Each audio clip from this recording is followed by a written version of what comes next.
are in listen-only mode.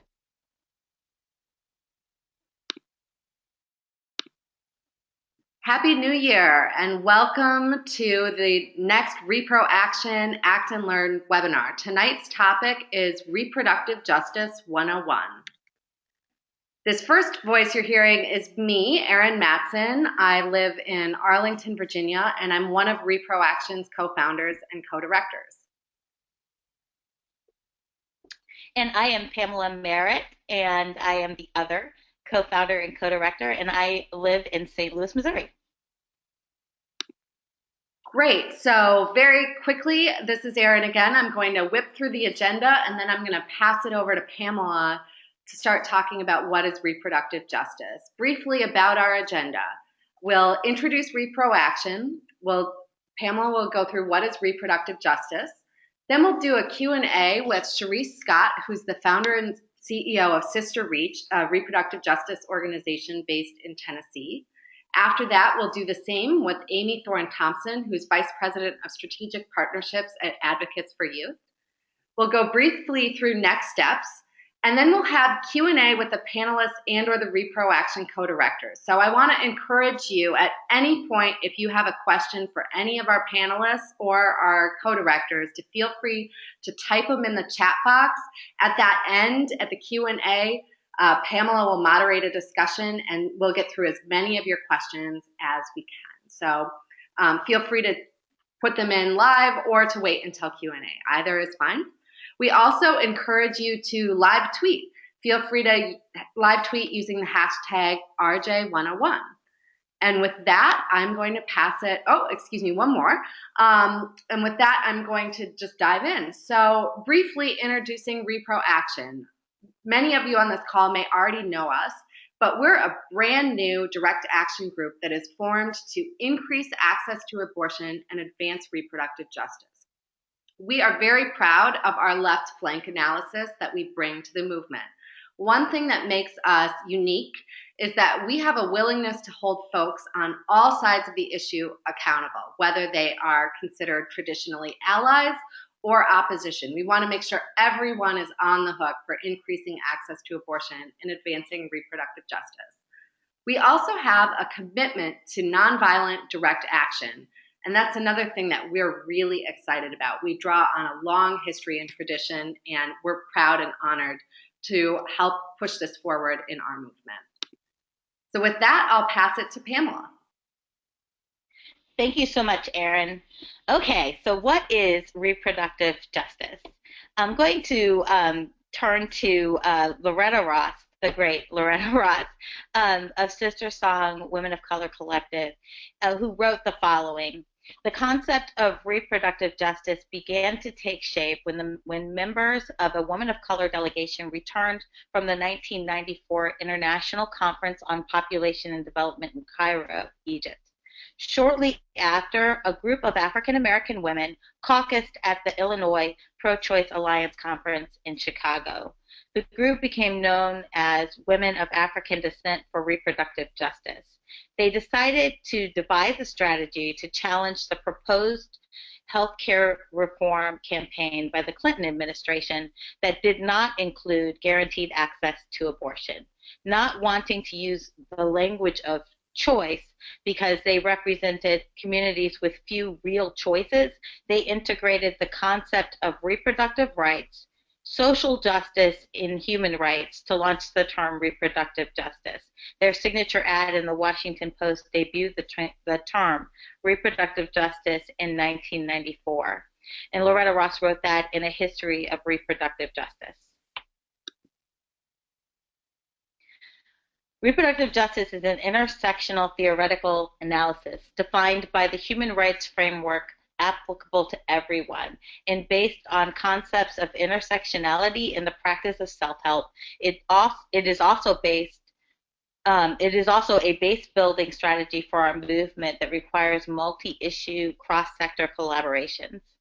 The core principles are that all women have the human right to decide if and when she will have a baby, the conditions under which she will give birth, that all women have the human right to options for preventing pregnancy and ending pregnancy, and that all people have the human right to raise families in safe environments and healthy communities without fear of violence from individuals or the government. Reproaction celebrates legal, accessible, and funded abortion as a great thing. We embrace sex and sexuality. We hold the right to parent and the right to raise children in safe and healthy communities as equally sacred in this struggle for dignity. To have sex and become parents on their own terms if they're ever to enjoy political, social. We embrace racial justice, LGBTQ equality, and the moral authority of all who seek abortions. Erin? Great. And so next I'm going to unmute Charisse Scott, who I'll first introduce. Charisse Scott has worked, she's the founder and CEO of SisterReach, and I'm also very proud to share that in addition to her role as the founder and CEO of SisterReach, she generously volunteers her time and serves as a member of the Reproaction Advisory Council, and we're very honored and humbled to have her. She's based in Memphis, Tennessee. Here's a bio. She's worked as an educator, advocate, and activist in reproductive justice for over several years. She was selected as board chair for African American Women Evolving, later renamed Black Women for Reproductive Justice, for 3 years, and then worked for the organization as health educator campaigns coordinator for an additional 3 years in Chicago. There, she successfully introduced a faith-based analysis and curriculum used to target Black churches into partnering with the organization's agenda to reach a greater female Black demographic and further awareness regarding reproductive and sexual health disparities. Scott's faith-based analysis was used to create a faith-based strategy for the national collaborative Trust Black Women, in which she is a founding member. In 2011, she relocated to Memphis, where she founded SisterReach, currently the only reproductive justice organization in the state of Tennessee focused on empowering women through education, advocacy, and policy after addressing the need for a reproductive justice framework in the Mid-South area. SisterReach also seeks to provide services to low-income, rural, immigrant, and undocumented women with the least access to well woman care services, including confidential government safety net program services and confidential HIV testing in a non-traditional provider setting. Teen parenting programs will support young mothers through education and provide a best practice model for the first 3 months of parenting, changing infant mortality and morbidity outcomes. Welcome, Cherisse. Thank you so much for joining us this evening. Hi, how are you? Glad to be here. Great. We're so glad you're here. So first, Pamela did a wonderful job defining reproductive justice and laying that out for our listeners tonight. But I'd like to ask you personally, how do you define reproductive justice? What does it mean to you? Sure. So outside of the actual definition, I think for me personally, reproductive justice is an opportunity for women and girls to have complete reproductive autonomy without any type of interference. And that doesn't necessarily mean government entities or legislators, but for me that could mean a husband, a spouse, a partner. That could mean not having to worry about contraception sabotage, not having to worry about being put out because you come out to your parents and you say that you're, gay, lesbian, transgender, bisexual. It just means being able to be supported in the fullness of your life around your reproductive health and being supported with your reproductive autonomy. So just kind of the quick and dirty to further add to all of what Pamela said earlier. Great. Thank you so much for that. I'd love it if you could, I gave a brief introduction, but I'd love for our audience, many of whom may not be familiar with reproductive justice organizations, independent organizations like your own, to tell them more about SisterReach and the work that you do. Sure. So, like you stated, we founded SisterReach in 2011, and it was basically after moving back to Tennessee and just recognizing that this particular type of work was not happening on the ground, as far, I guess I should say, formally. What I will say is that there are women who are in Memphis and throughout the state of Tennessee who are doing reproductive justice and have been doing reproductive justice forever, even if that's not the way that they name it, if they don't use that language of talking about reproductive justice. And we're actually preparing to honor some of those women in the community coming up this spring. But some of the work that we're doing in the community is some of what you said, but we focus on women and girls of color, poor women, rural women, teens, and their families, just because we recognize that there really needed to be some level of advocacy on behalf of those marginalized populations in the state of Tennessee. Tennessee being a supermajority Republican, highly conservative, very traditional around faith beliefs, and a lot of that guides the ways in which our legislators delve policy, how we or how they craft policy, how folks think in the community. And it's been quite interesting trying to educate folks on all levels, whether they be community members, the advocates doing the work themselves, and even legislators around the necessity for reproductive justice and having an intersectional analysis like that. Some of the work that we do is reproductive and sexual health education. We go inside of the schools. We work with churches. We work with parents one-on-one and with teens. We also work with ministry leaders to train them not only about their bodies, but also how to educate others in their communities and networks. It's really important that we help to mobilize these folks with information that they may not have had. And to do it in an affirming way, connected to some of the cultural things that are going on within those communities, and try to offer our services, regardless of whether or not it's bringing attention to local issues, offering messaging around issues that impact women's bodily autonomy, or if it means that we're participating in a training or supporting work that they're already doing in the community as well. Some of that work also is heavy in civic engagement now. After Amendment 1 passed in Tennessee a year or so ago, that was some of the first times that we'd ever done any civic engagement work. It was really important, and we used that as an opportunity to continue that important element to how we organize and educate community members about reproductive justice. Of course, we're doing reproductive justice trainings as often as we can because we still have so much room and terrain to cover in making sure that not only are folks educated about the framework, but if they're trying to apply the framework, that they're doing it where they're continuing to center the voices and lived experiences of those who are most marginalized in the community.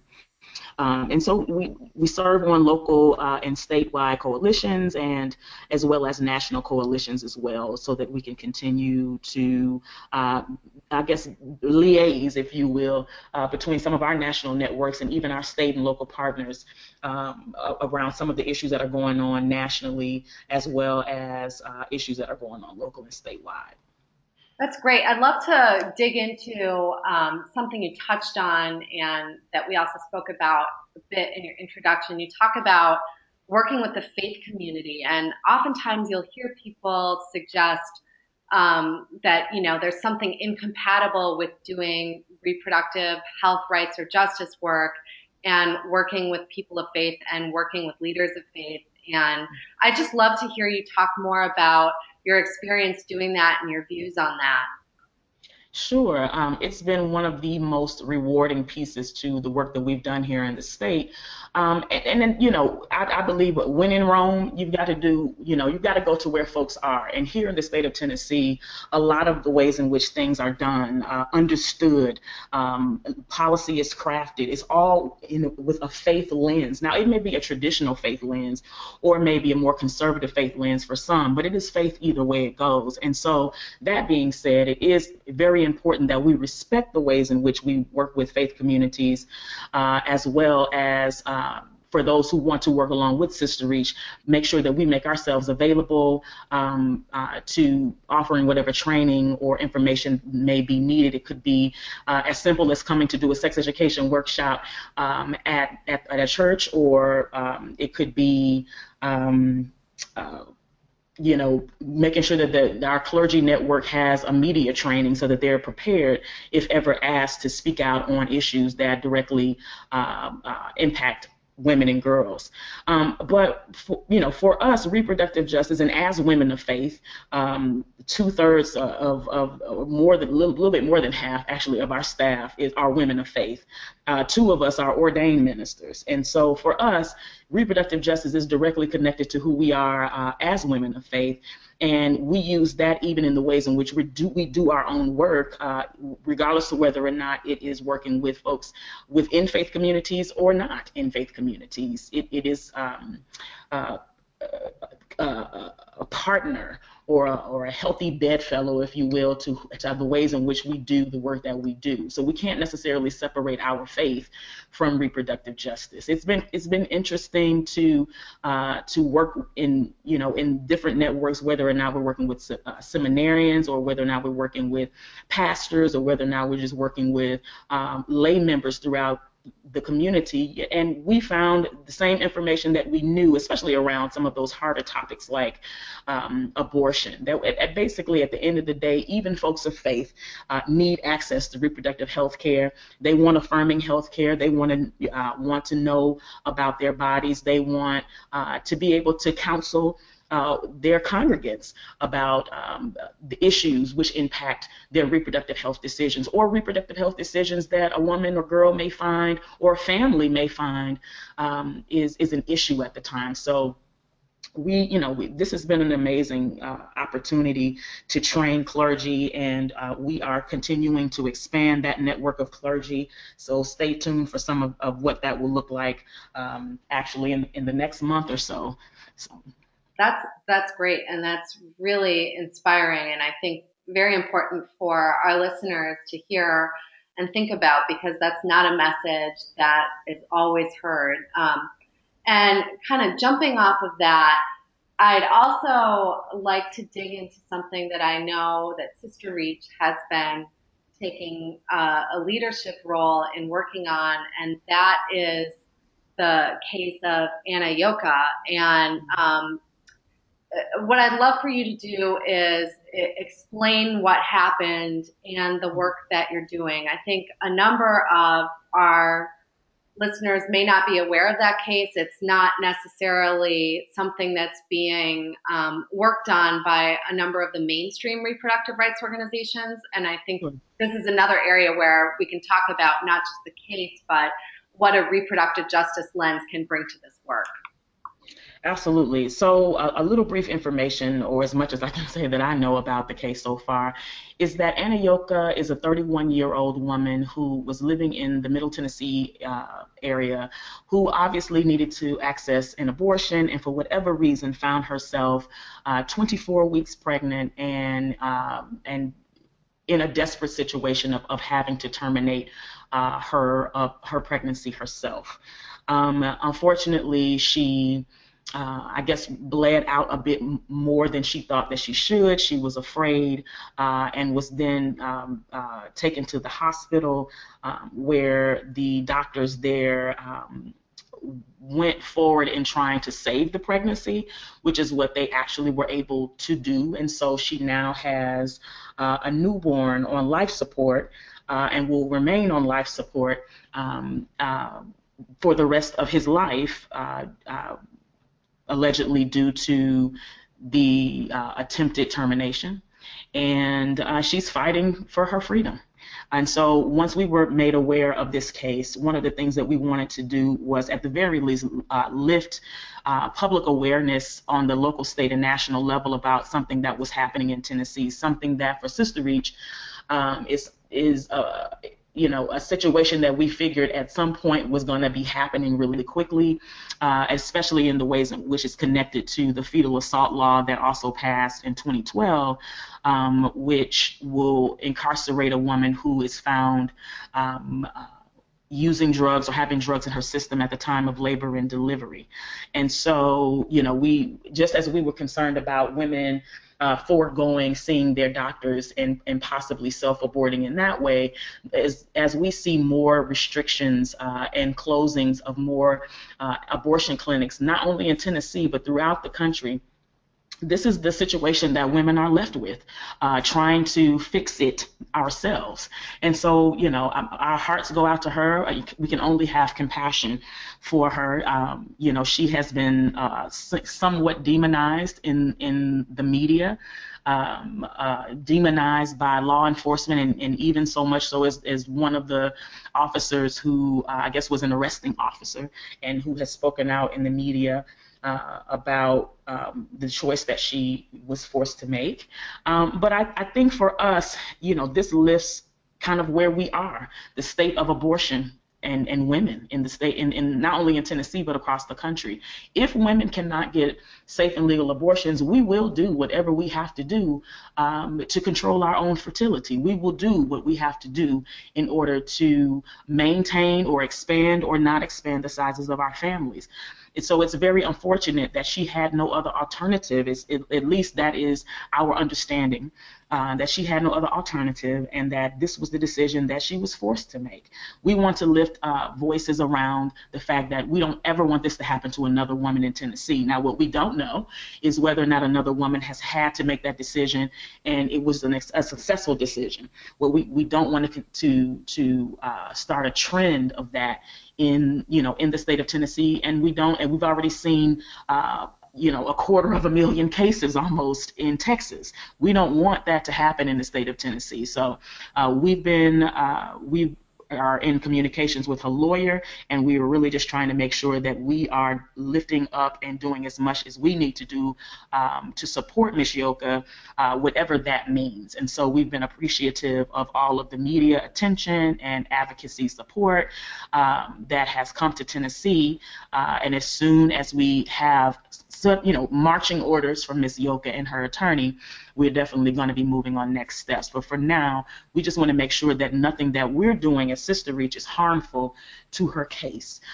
We understand that she will have her case heard again before a judge on February the 29th. And so that doesn't give us a lot of time to do a lot of advocacy, but it does give us a great opportunity to educate the community more about this unfortunate situation, and how if our current legislators don't change the way they are refusing to support women, this is going to be commonplace.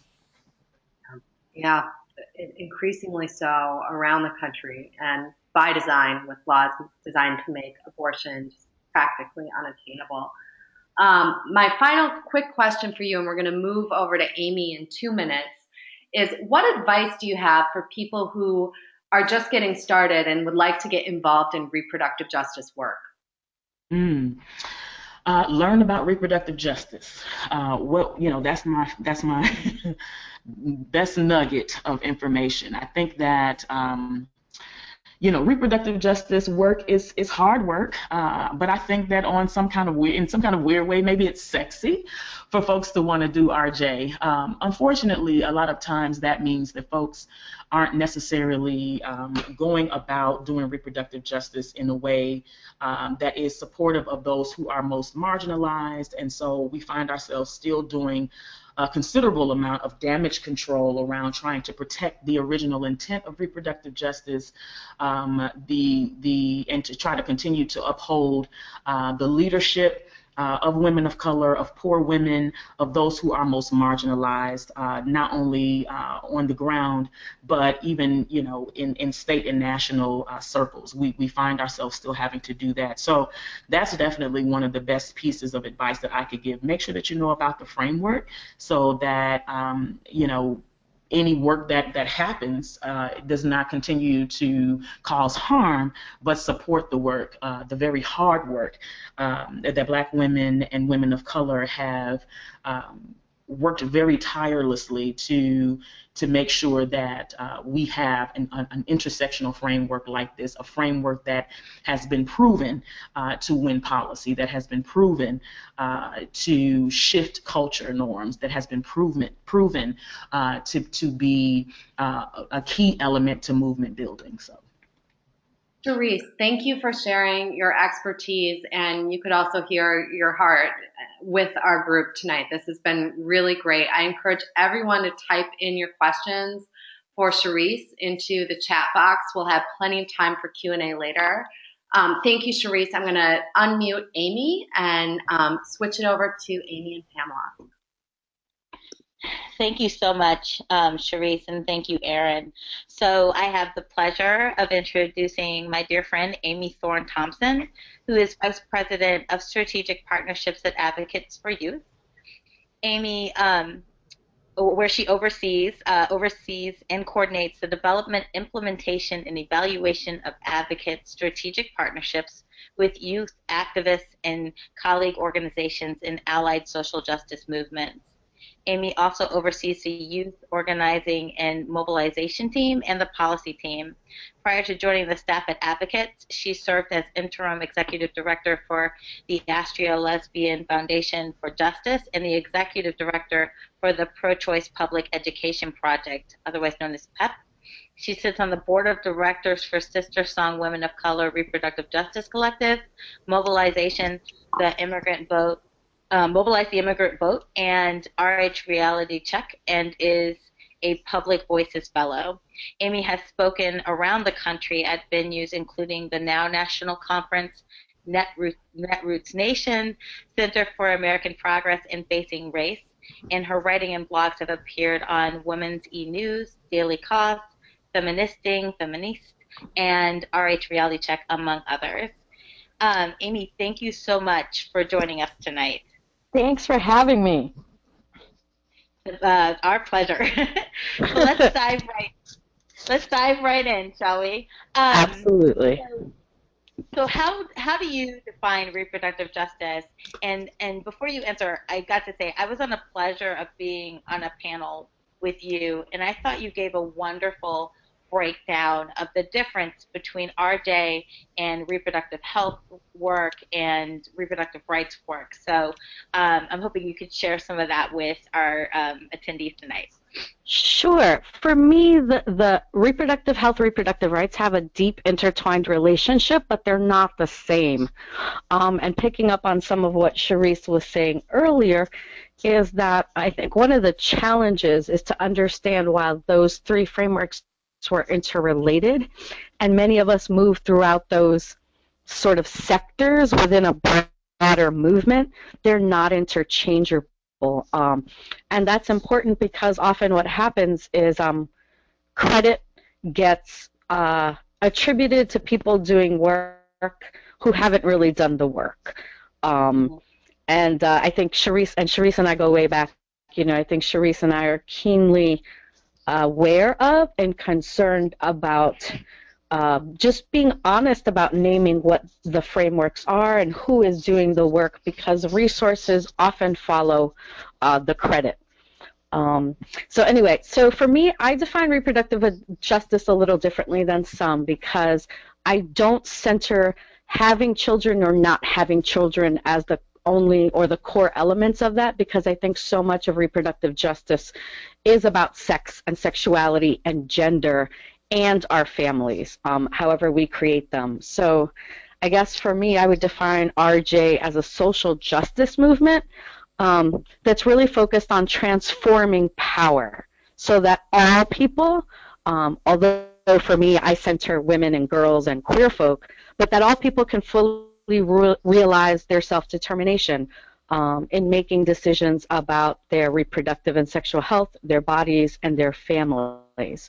So it draws on many of the concepts that Sister Song, innovated, that organizations like Latina Institute and Forward Together and others have pioneered and pushed forward, but it also expands on the ideas that it's also about our physical bodies, our sexual and reproductive health, and our families and how we choose to create them and nurture them. And for me, reproductive rights fits in that, but is not the same, because reproductive rights really focuses on the strategies of legislative and administrative and political advocacy. And usually, honestly, around abortion and contraception. So the court case we have before the Supreme Court, Whole Women's Health versus Cole, that to me is a perfect example of reproductive rights work. And it doesn't make it not important, but it is different than some of the work that Cherisse talked about earlier, because for me, reproductive justice work is more focused on organizing and movement building. Does that make sense? It totally makes sense, and thank you so much for that wonderful description, and I really appreciate that. So, Aimee, tell us more about how you got involved in RJ, and then also more about Advocates for Youth's approach to the work. Sure. So when I was thinking about this, I realized I've been doing the work now for 12 years, which didn't make me feel as old as I thought, but reminded me I've been doing the work for a while. I came to the work through reproductive rights. I was an executive director of the Pro-Choice Public Education Project, which was a reproductive rights organization focused on young women. And it was really like an organizing, mobilizing communication strategy. And I would say it's got to be around 2005, 2006, as organizations really started to talk more about the reproductive justice framework, when Forward Together published its groundbreaking paper that laid out the different frameworks and analysis. I started to understand reproductive justice. I would say that was where my education began. And then our Young Women's Leadership Council at PEP, you know, when they also began to learn about reproductive justice, they came to the staff and said, this is who we are, this is how we see the world, this is how we do the work in our own communities. And, you know, we together decided that we were going to transform PEP from a reproductive rights organization to a reproductive justice organization. And that was from all the way from the inside out. So a new board, new mission statement, we altered our programming. I mean, we sort of rebuilt the organization to center reproductive justice and to center young women of color and young LGBTQ people. That transition was sort of the beginning and the impetus of my work into reproductive justice. And about 4 years ago, I landed at Advocates for Youth. And as many people may know, Advocates doesn't identify as an RJ organization. We're not. We're a reproductive and sexual health rights organization. But part of why I came to Advocates, why I was approached to join the team there, was because of my experience working in reproductive justice and my relationships within the community, and a feeling that advocates needed to do more, wanted to intentionally build relationships and solidarity with RJ. And so, you know, my work as Vice President of Strategic Partnerships, a lot of that over the last 4 years has really been about deepening the relationships with RJ partners, being a bridge builder in, you know, sort of mainstream spaces which still will not include RJ folks, or will only include national organizations but not state-based organizations like Cherisse's. And so, you know, we really try to focus on partnership as a key way to do the work. And, you know, in the work we do at the state and local level, the people who are most impacted by reproductive oppression, who understand the issues, who understand the solutions, are many times connected to the reproductive justice framework. Even if that's not what they call it, how they outline and talk about their organizing and how they understand the issues comes from RJ. And so we have built that out as a bigger component of our work. At the same time, I think we've started to deeply integrate some of RJ's core values. So the intersectional analysis piece, you know, understanding that we have to center those who are most impacted, not those who are most interested or those who have access to be able to make a change. And thinking about change at all levels. So what does it mean at the local level? What does it mean at the federal level? What does it mean short term and long term? I think those are all learnings that we at the organization have taken from RJ and tried to incorporate in the way we do the work. Fantastic. That's so exciting, and thank you for that. So having done this work for 12 years, what advice do you have for people who are either thinking about starting a reproductive justice organization, or even people who want to get involved in RJ work and might not be thinking at the level of starting an organization, but just want to get involved in the work and believe in the approach? That's a great question. First, I would totally echo what Cherisse said earlier, which is learn about the framework, and I would say process, maybe that's not the right word, but process what that means for you. You can spit out a definition of RJ, but is that how you interpret it, right? So I think you have to be deeply familiar with RJ, its histories, its founders, also the people who took RJ forward. I think that's important. I think for people, I will say if you want to start an organization so that you can do RJ work, the first thing I would suggest after learning is you have to scan the field. I think you have to know if there is any other organization or collective or network or entity that is doing the work you want to do or similar work. You want to figure out who else is out there that you could partner with, or is there an organization that's already doing what you want, and could you develop a relationship with them, volunteer work? So I think the first step is you have to find out who's out there and who's doing what, and is your work really filling a gap, or is it duplicative? I think the next question, and I say this as someone who has started an organization, consider the impact you want. Are you trying to solve a specific question? So as an example, there are organizations who started out whose goal was to secure marriage equality for LGBTQ folks. And when the Supreme Court decision came down, they were like, we done. Closing shop. Thanks, guys. It was great. They achieved what they set out to achieve, and they were very deliberate about it, and they weren't necessarily thinking like, okay, now we're going to do this other thing. They were like, no, what we set out to do was this one thing. We have done that. Now we're going to close up shop and do something else. So I think you have to sort of figure out, like, what is your lane? Is it a narrow one, which is good and is equally important, or is it a broader long-term one? Because that starts to help, you determine your mission and goals and things like that. And then I'm going to name the elephant in the room, and Cherisse and I could go on about this, and I know she's nodding her head in her office, is funding. If you are going to start your own organization or entity or collective, you have to do a lot of work to really plan out how it's going to be viable. Are you going to raise money just to, cover activity expenses? Are you expecting people to get paid? And if so, how much do you expect to pay them? Are you going to take a salary from it? And then you have to develop a real intense and thoughtful development plan.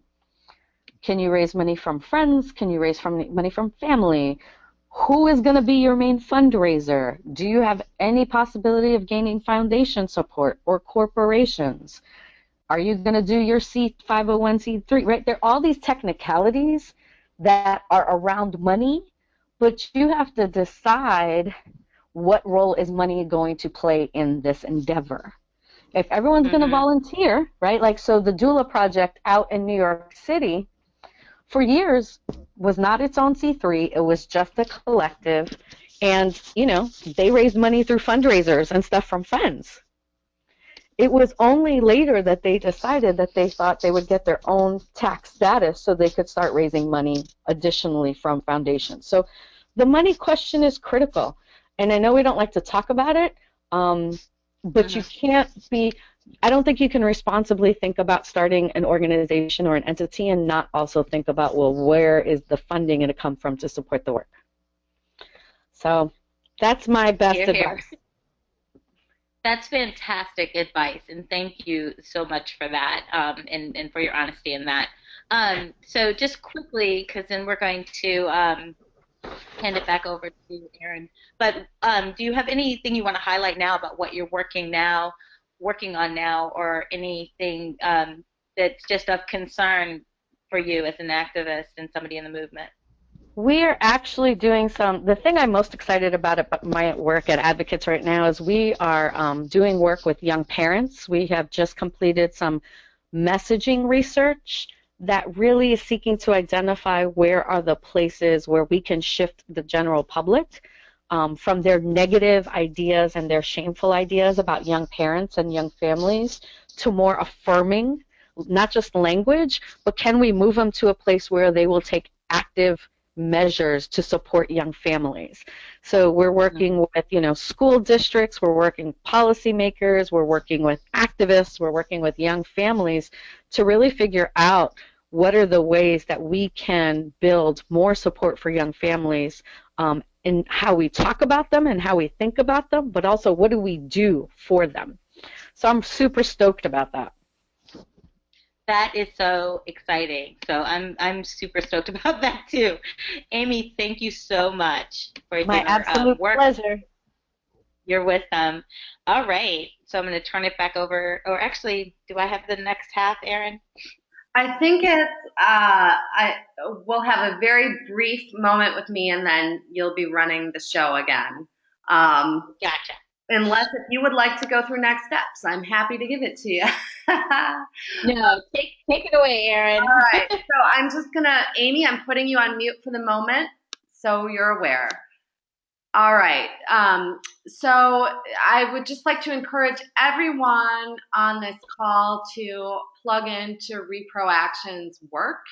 As we said at the beginning of the Act and Learn webinar, we're a very new organization. We just launched over the summer of last year. So please be sure that you're signed up for our email alerts at www.reproaction.org and follow us on social media. We are Reproaction on Facebook, Twitter, and Instagram.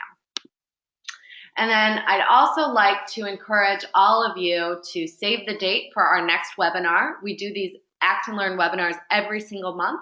Our next one will be on Wednesday, February 24th from 7 to 8 p.m. Eastern Time. Now, these webinars are designed to do a number of things. Sometimes we do like what we're doing tonight, where we dive into a topic that our people who are interested in Reproaction might be interested in learning more about. Other times we might like to use it to spotlight different strategies that are working on the ground, to create a space for people to share strategies with one another.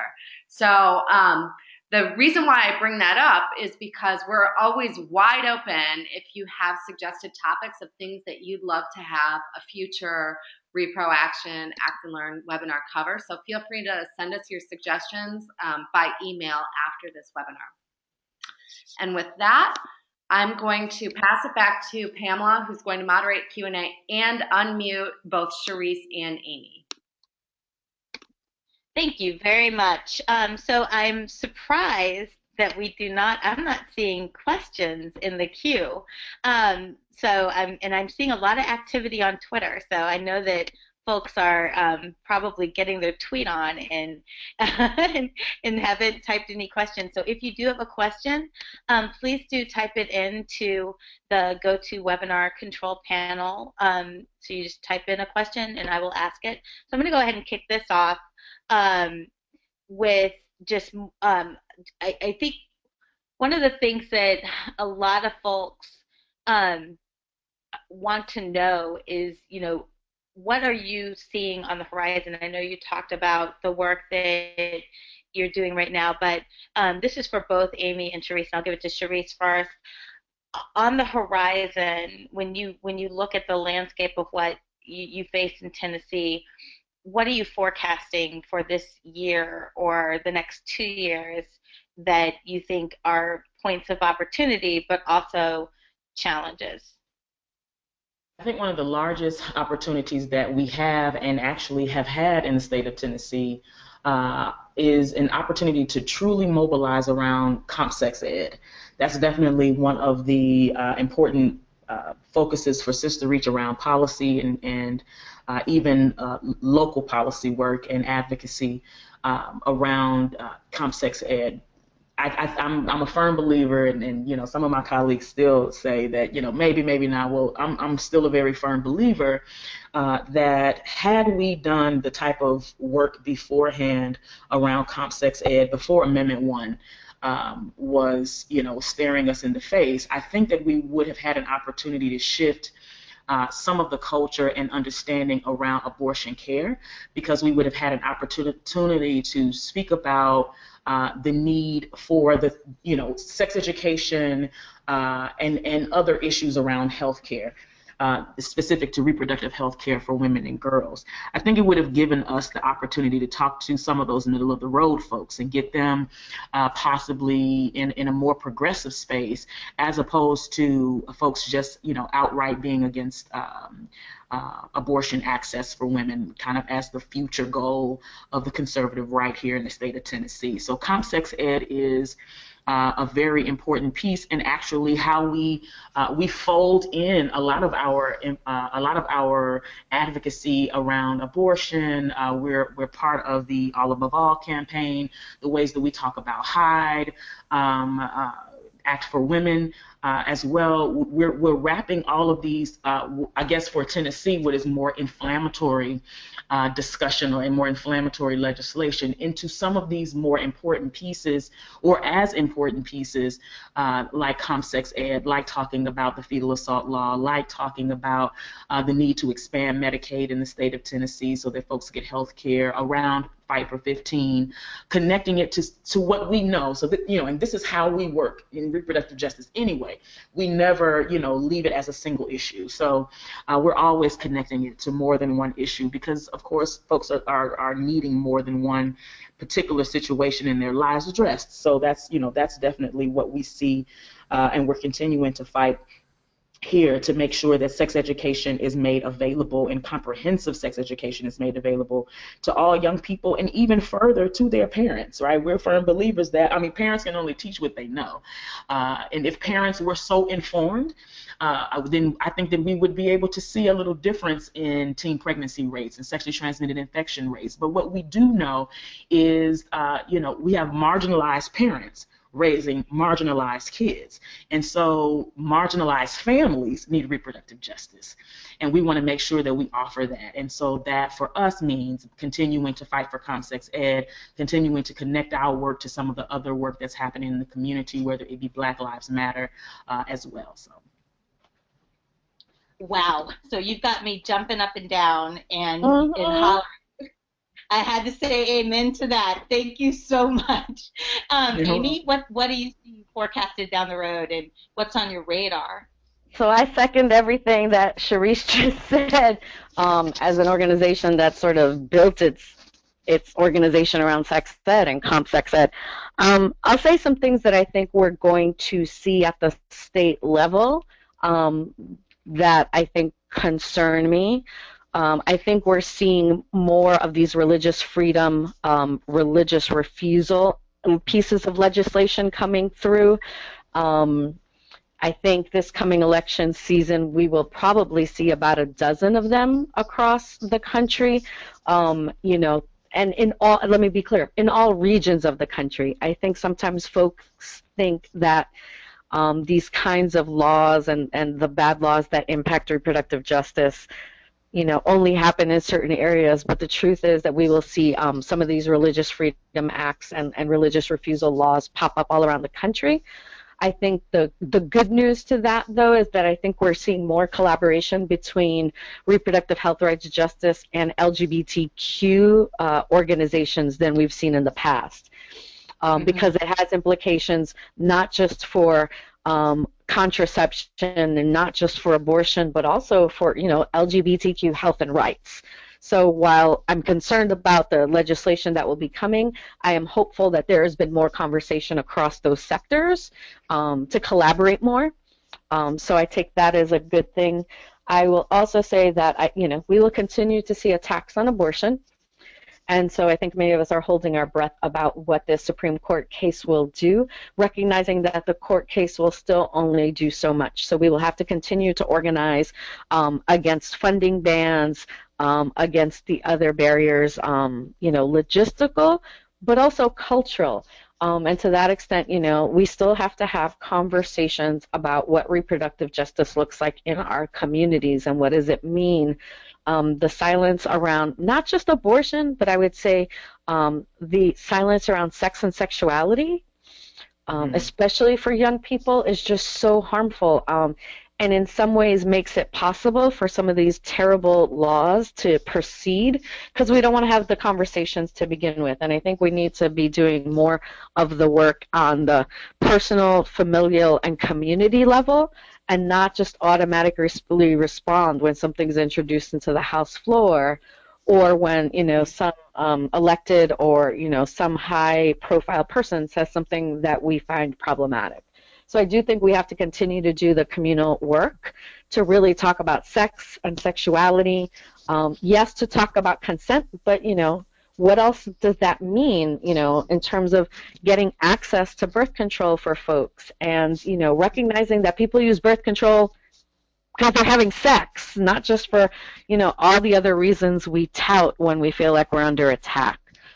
So we're going to have to do that kind of work in order to shift hearts and minds, which will then also have an impact on our ability to pass proactive legislation. So I think the last thing I'll say is that I think we're going to see more introduction of proactive policy at the local, state, and federal level to really try and, I think to incite these conversations about what is it we need to live healthy lives and have healthy families. So to not always be reactive, but that those policy pieces will also be in tandem with culture shift work. So, are we telling our stories? Are we using our stories to illustrate the challenges and the solutions that we can offer? Are we centering ourselves in these fights, or are we letting others invisibilize us in the struggle for reproductive justice? So those are some things that I think I'm thinking about as we move forward. Great, that's so helpful, and thank you both for those fantastic answers. So I'm just going to remind people who are on the call that if you have a question, type it into the question option that is on the GoToWebinar control panel. We have a question from Allison, and this is actually something that I'm going to toss out to both of you. So it's talking about how Allison's in Missouri, and Allison is actually the new executive director for NARAL Missouri, and has a question about that there's similar policy that's being floated in Missouri and in other states that is similar to Tennessee for pregnancy criminalization, and so how should organizations and individuals, how do you start the process of reaching out to collaborate and to share ideas and strategies and failures so that you can work smarter and better and also support each other's work as we face these across, as they roll out kind of in waves, as we've all seen these attacks happen. So I'm going to first give that to Cherisse. Well, I'll definitely say, doing that fetal assault and pregnancy criminalization work, and definitely, and one of the things we wanted to say too, something that those of us who've been doing that work here in Tennessee and even our national partners in APW, we even talking about it in a different kind of way, because they're really not criminalizing pregnancy, they're criminalizing mothers. It's something that Lynn Paltrow would definitely say, because it's true. We are here, to share whatever. I would say definitely reach out to NAPW, Healthy and Free Tennessee, and of course we're here as well to share what we've done so far. I think that we've made some amazing traction, and our states neighbor one another. We're also, women from Tennessee and women from Missouri. We kind of, we swap as far as care goes. So a lot of what you're experiencing in Missouri is the exact same thing that we're experiencing here in Tennessee. So just please feel free to reach out, and Pamela and Erin are free to share my email if you just want to, set up time to talk. I'm open for that. Thank you. Aimee, did you have anything to add? Yeah, so I don't mean to be a downer, but I want to be realistic that people need to sit down and have open and honest conversations about what their goals are and what their agenda is and what keeps them at the table and what's a deal breaker. I think too many times we in reproductive health rights and justice don't have an honest enough conversation about why are we all together? Why are we all sitting here, and what are we trying to accomplish? So I'm going to use a quick example, and Cherisse, you know this one from way back. Years ago, we were invited to a meeting about a project to move an oral contraceptive over the counter. And it was many reproductive justice folks in the room, but also many social scientists and many people from reproductive health and rights. And we were not speaking the same language. We were together for 2 full days. And literally at one point, all the RJ people looked at each other and were like, what are we talking about? What is going on here? I mean, it felt like we weren't anywhere on the same page. And finally, we spoke up and said, this isn't working because you haven't been clear and open with us about what you're trying to do. Why are you trying to do it? For whom are you trying to do this? And what you want from us. So we're not down. And at that point, the conversation changed because they were like, oh, okay. Right? Like they started where they were comfortable. They didn't start at the beginning. They didn't start in building a relationship with us initially. And, fast forward, how many years is it, Cherisse? 7 or 8? Yeah, it's been a while. We now go into those meetings and we talk about what it used to be like and what it's like now. Mm-hmm. And so I would say that if you're trying to build relationships with people, then you have to center the relationship and build the relationship and put on the table, look, this is what I am looking for. I know everyone has an agenda. I appreciate when people are honest about the agenda because then I can say, this is what I can do. This is how I can help you. This is where we align. This is where we don't align. I will stay here until this point. Beyond this point, I will have to go. But it means we're clear about what we're trying to do together, about how we can work together, about what that means. And I think you have to invest the time early. And I know that it's hard to do that when there's a political fight, but oftentimes when that doesn't get done and there's a bump in the road, because there always is, stuff comes apart because people haven't built the relationship and built the agreements for how people are going to be able to move through this together. So I think you do have to invest real time and be really honest about what partnership means. Mm-hmm. There you go. There you have it. That is some real talk. Thank you for that. And here. So we have time for one more question. And this is for anyone, and I think this is a great question. So I'm going to give this to Aimee first. So this is from Jessica, and what was your reaction to Amy Schumer's birth control sketch, and what role do you think comedy plays in the fight for reproductive justice? Oh, man, Okay, so keeping it as real as I can. I don't follow Amy Schumer at all. Okay. Me neither. I was just like, there are a lot of, I think, phenomenal comedians out there and artists, right? But there is a cohort of youngish, as well as middle-age-ish white women who don't resonate with me. They don't share my experience. They don't share my language. And they don't entice me to follow their product. So I don't watch I think Lena Dunham's show, I think it's called Girls. Or, I don't watch any of those things because I'm looking for people who feel more like what my experience is like. So I'm generally looking towards women of color and people of color and queer folks and immigrant folks, but there's that whole cadre of super talented and super smart and super down women who I can't tell you a thing about. It just doesn't. And that is such a lens, I think, into the important way to, that we need to approach, each other, which is understanding that for lots of us, particularly coming from communities of color, it's just, it's a different cultural experience. So I also have to confess that I have never watched Girls, so I'm not quite sure what it's all about. But I think it's an interesting window into kind of the different cultural experiences and how they impact everything. Cherisse, did you have anything to add? No, I don't know about the comedian, but I will say, I mean, I don't know exactly.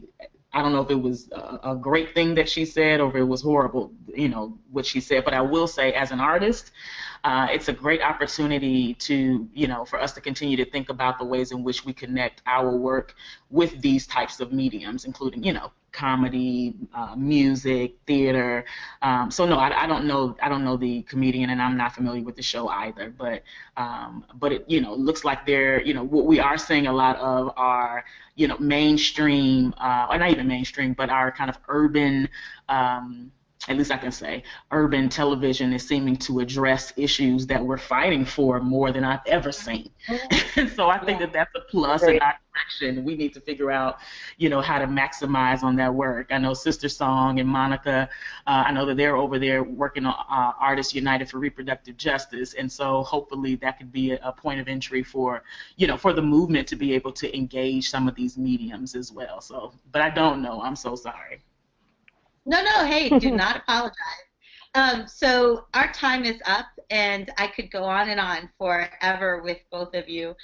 So on behalf of Erin and Reproaction, I would like to say thank you to Cherisse and to Aimee for your time and your wisdom. You are, as always, wonderful. And thank you to our attendees for joining us tonight. And take a look at your email, because we'll be sending around a link to this webinar that you can share with your friends, and then also information on the next webinar. Thank you so much for joining, and everybody have a wonderful night. Thank you. All right.